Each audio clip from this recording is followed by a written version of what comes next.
안녕하세요. 소울지기입니다. 저희 집 마당에 이렇게 나와 있는데요. 계속해서 직영 건축 관련된 이야기를 해보려고 합니다. 오늘 이 마당에서 좀 얘기를 드릴 건데, 오늘의 주제는 설계 관련된 얘기이면서 평수, 보통 가족들이 어느 정도 평수에서 살아야 적당한가, 뭐 이런 얘기를 좀 해보려고 합니다. 건축 비용하고도 관련이 있습니다. 왜 그러냐면은 건축 평수가 커지면 커질수록 총 비용이 늘어나기 때문입니다. 자, 그러면 계속해서 얘기를 한번 해보도록 하겠습니다. 저 뒤로 저희 집이 보이는데요. 지금 그 집 마당에 있는 한 가운데서 얘기를 드리려고 합니다. 지금 집 모양을 왜 보여드리냐면, 오늘은 설계하고 이제 평수 관련된 얘기를 좀 해보려고 합니다. 네, 저희 집은 1층이 25평이고 2층이 25평인 토탈 50평짜리 2층 집이 되겠습니다. 처음에 설계를 계획했을 당시에는 1층짜리 29.9평 정도 되는 집을 지으려고 이제 계획을 했었습니다. 30평 이하의 집이죠. 그 이유는 두 가지였는데요. 하나는 이제 건축 비용이 있었고요. 또 하나는 세금 관련된 내용이 있었습니다. 한국에서는 요 30평 기준으로 해서 취등록세나 매년 내는 재산세가 조금씩 차이가 있습니다. 그래서 그 금액을 최소화시키려고 30평 이하로 집을 지으려고 계획을 했었습니다. 그런데 설계 관련해서 처음에는 이제 막연하게 30평 이하로 지어야겠다, 뭐 이런 계획으로 이제 접근을 했었는데요. 필요한 공간이 어떤 공간이 있을까라는 것을 저희 부부가 이제 상의하면서 설계 공부를 이제 하고 있었습니다. 그런데 이제 필요한 공간이 의외로 생각보다 좀 많더라고요. 그리고 저희 가족은 이제 아이들까지 해서 이제 4명이 살고 있는데, 그 4명이 필요한 공간을 이렇게 만들다 보니까 30평 이상이 나오더라고요. 그래서 새롭게 추가되는 공간이 하나 둘씩 늘어났었습니다. 그 다음에 외부 디자인은 지금 보이는 것처럼 저희 소울하임 저 디자인을 저희 부부가 이제 원했었습니다. 그래서 관련된 잡지나 현장을 돌아다니면서 저런 집들을 좀 이제 많이 벤치마킹 하려고 많이 돌아다녔었습니다.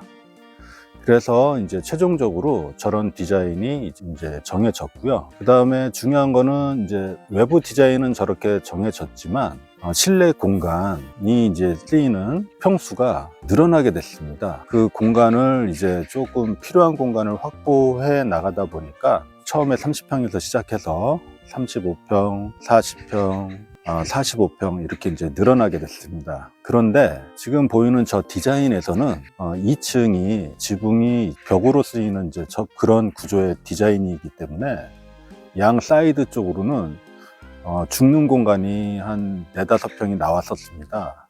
이 내용을 이제 그 설계사무소 소장님하고 이제 좀 상의를 해봤는데, 그때 이제 그 소장님은 이제 이런 의견을 주시더라고요. 한국에서는 그 건축물에 대한 평수가 결국은 이제 자산으로 녹아져 들어가는데 45평보다 50평 집이 더 낫지 않겠냐, 그리고 세금을 물어야 얼마나 더 물겠냐, 이런 식의 논리로 해서 이제 저를 설득을 시켰고요.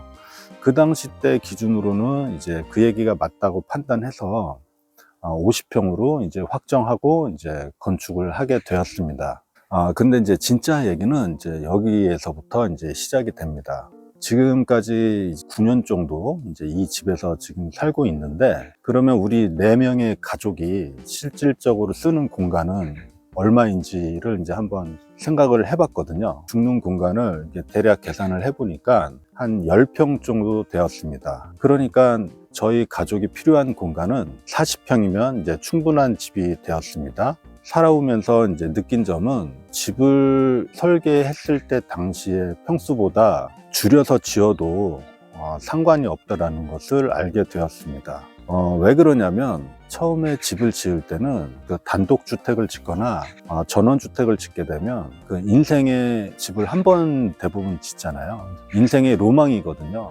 그래서 그 로망의 그 욕심을 좀 충족시키다 보면 평수가 늘어나는 그런 오류를 겪게 됩니다.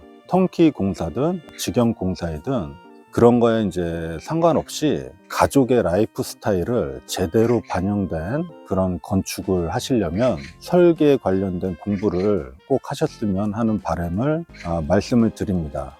그런 가족에 관련된 그 라이프 스타일을 굉장히 100% 가까이 이렇게 녹여내는 어떤 그런 공간을 만들려면 우리가 소위 알고 있는 그 유명한 건축사들이 굉장히 높은 비용의 그 설계 비용을 받잖아요. 그렇게 이제 많은 설계 비용이 이제 들어가게 됩니다. 그런데 그런 비용을 좀 세이브 시키려면 건축주가 공부를 하셔야 됩니다.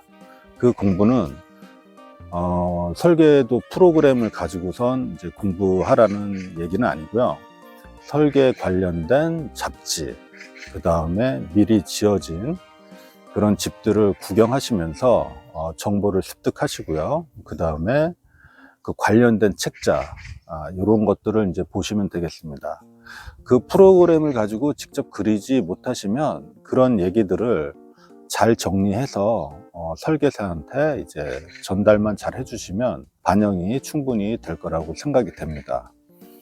그리고 제일 또 중요한 거는 그 설계도가 나왔다고 하더라도 골조를 철근 콘크리트로 할 건지 목조 주택으로 할 건지 이런 것들에 따라서도 그 설계도가 갖고 있는 좀 한계점이 있습니다.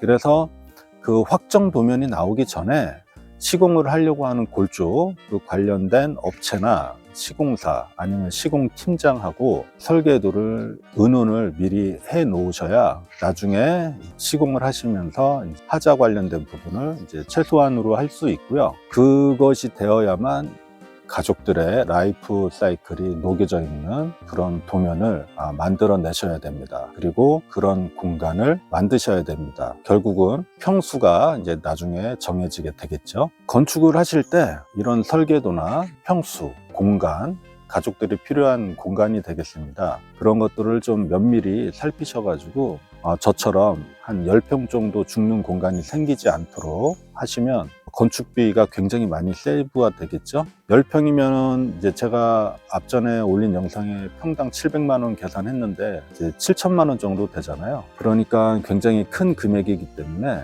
신중하게 준비를 하시는 게 맞다고 생각이 됩니다. 네, 오늘은 설계도하고 평수 이런 공간에 대해서 잠깐 이제 말씀을 드렸는데요. 다음에는 또 계속해서 제가 직영 건축하면서 경험했던 그런 이야기들을 이어서 나가 보도록 하겠습니다. 다음에는 또 다른 영상으로 찾아뵙도록 하겠습니다. 감사합니다.